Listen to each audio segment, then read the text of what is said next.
1 થી 1.5 લાખ સનાતનીઓ જો ગૌ માતાને પૂજે છે, જો ગાય માતાને માને છે, એ રહેવાના છે. અને અહીંયાથી અમારી બધાની અવાજ બુલંદ થવાની છે કે લોકશાહી છે અને લોકશાહીની અંદર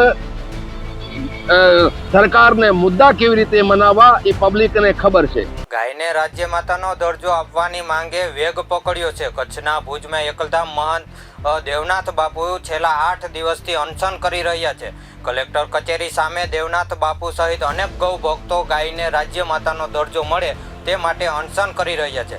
મહારાષ્ટ્રની જેમ ગુજરાતમાં પણ ગાયને આ સન્માન મળે તેવી તેમની મુખ્ય માંગ છે. બાપુના સમર્થનમાં મોટી સંખ્યામાં ભક્તો અહીં ઉમટી રહ્યા છે. 2 દિવસ પૂર્વે અખિલ ગૌશાળા પાંજરાપોળ કચ્છ યુવા સંઘ દ્વારા રેલી યોજી જિલ્લા કલેક્ટરને આવેદનપત્ર પાઠવવામાં આવ્યું હતું. વિશ્વ હિન્દુ સંગઠનના પ્રમુખ પ્રવીણ તોગડિયાએ પણ દેવનાથ બાપુની મુલાકાત લીધી હતી, જેના કારણે આંદોલનને વધુ વેગ મળ્યો છે.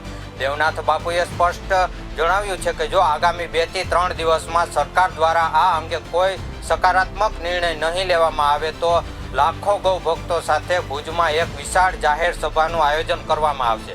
તેમની માત્ર એક જ માંગ છે કે ગુજરાત સરકાર ગાયને રાજ્ય માતા જાહેર કરે. ઉલ્લેખનીય એ છે કે ગાયને રાજ્ય માતા જાહેર કરવા માટે અબડાસાના ધારાસભ્ય પ્રદ્યુમનસિંહ જાડેજાએ પ્રધાનમંત્રી નરેન્દ્ર મોદીને પત્ર લખીને માંગ કરી છે. તો કોંગ્રેસ સાંસદ ગેનીબેન ઠાકરે પણ ગાયને રાષ્ટ્રમાતાનો દરજ્જો આપવા માટે સમર્થન આપ્યું છે. અનશન ગુજરાતની અંદર ગાય માતાને રાજ્ય માતાનો દરજ્જો મળવો જોઈએ એને માટે અનશન કર્યા છે. અને આજે 8મો દિવસ અનશનનો છે અને મારી તબિયત બિલકુલ એકદમ કમ્પ્લીટ છે. મને કોઈ ચિંતા નથી અને અમે સરકાર સામે માંગણી કરીએ છીએ. હું એક છું એમ નહીં, અમારા ટોટલ સંત સમાજ છે, ગાયની અંદર શ્રદ્ધા રાખવાવાળો સનાતની સમાજ છે, કોઈ એનાથી દૂર નથી. જેટલા પણ સમાજ છે, સંગઠનો છે, એસોસિએશનો છે, પંચાયતો છે, લગભગ બધાનો અમને સમર્થન મળ્યો છે અને બધા જ સાથે મળી કંધા તો કંધો મળાવી સમાજ સાથે ઊભો છે. અને બધાની જ માંગણી છે કે જલ્દીમાં જલ્દી ગુજરાતની અંદર ગાય માતાને રાજ્ય માતાનો દરજ્જો મળવો જોઈએ.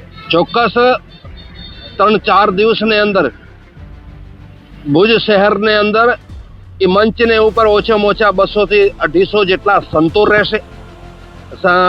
1 થી 1.5 લાખ સનાતનીઓ જો ગૌ માતાને પૂજે છે, જો ગાય માતાને માને છે, એ રહેવાના છે. અને અહીંયાથી અમારી બધાની અવાજ બુલંદ થવાની છે કે લોકશાહી છે અને લોકશાહીની અંદર સરકારને મુદ્દા કેવી રીતે મનાવવા એ પબ્લિકને ખબર છે.